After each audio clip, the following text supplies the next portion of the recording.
ask you both on the couples retreat, because I didn't know about this until actually one of the ladies from the States that I was speaking to said to me, oh, this is happening this weekend. It's the couples, the goal setting retreat that you do, not just for couples. I know obviously other people can be on it too, but what was the motivation behind that? What made you start that together?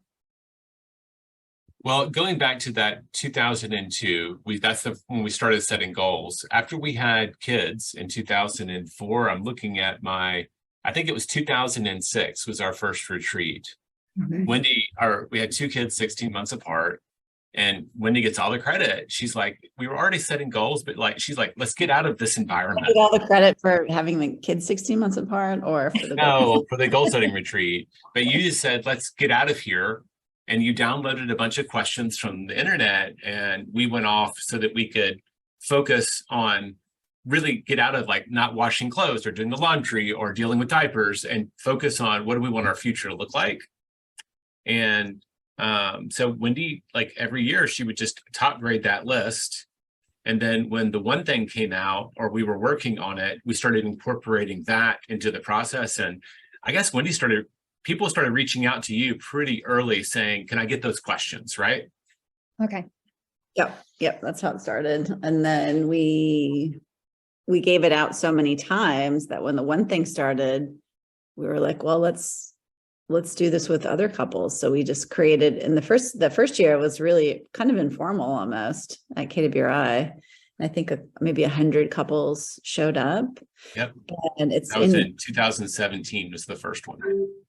Yeah. And so I think we've already sold 225 tickets for next year. It'll be in Scottsdale. It's in June. Everybody's welcome. If you're a couple, if you're a single, if you are married and you want to come by yourself, if you want to bring your teams, I brought my team once to sort of a mid-year one that we did that was really good. And it's it's time away for reflection, which is the most powerful thing when, we're just like you, Claire. It's like working all week and then catching up on the weekends, and you never really feel like you have enough thinking time. And so this is a full weekend of thinking time with other really smart, interesting people from all different fields. So it's not just real estate. There were people who came all the way from Korea this year, which was incredible. Yeah, well, it's funny you mentioned that, because again, 3.5 years in, I feel like my feet haven't really touched the ground, and it's all about growth. And absolutely, the one thing I haven't done is factored in enough thinking time.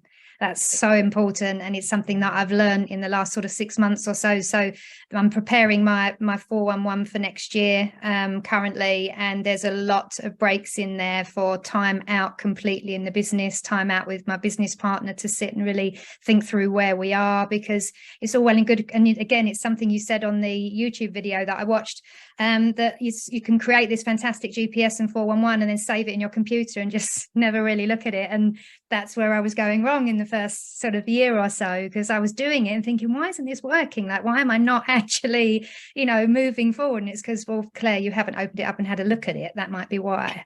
You got a relationship with your goals. Exactly that. That's something I wrote down from it.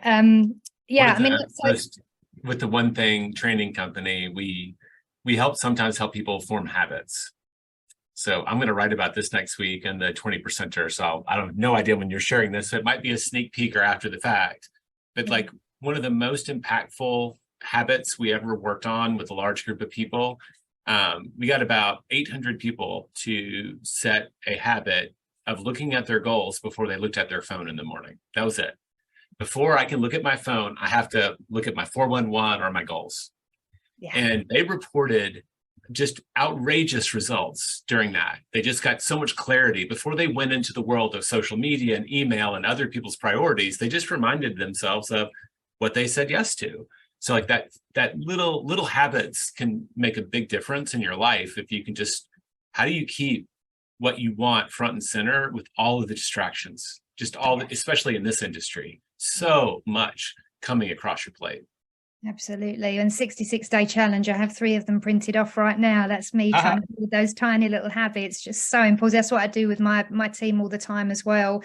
Just a couple more questions, because I really do appreciate the time that you've given up for me. But obviously you've been successful for a number of years. I know it wouldn't have been easy, and you know, you've had ups and downs in that. But what would you say both of you would be, if you could pick sort of the top 3 things that you've learned over the years that you could share with somebody else that might either be struggling, looking at getting started, or, you know, perhaps don't even know where to begin? 3 things you've learned over the years.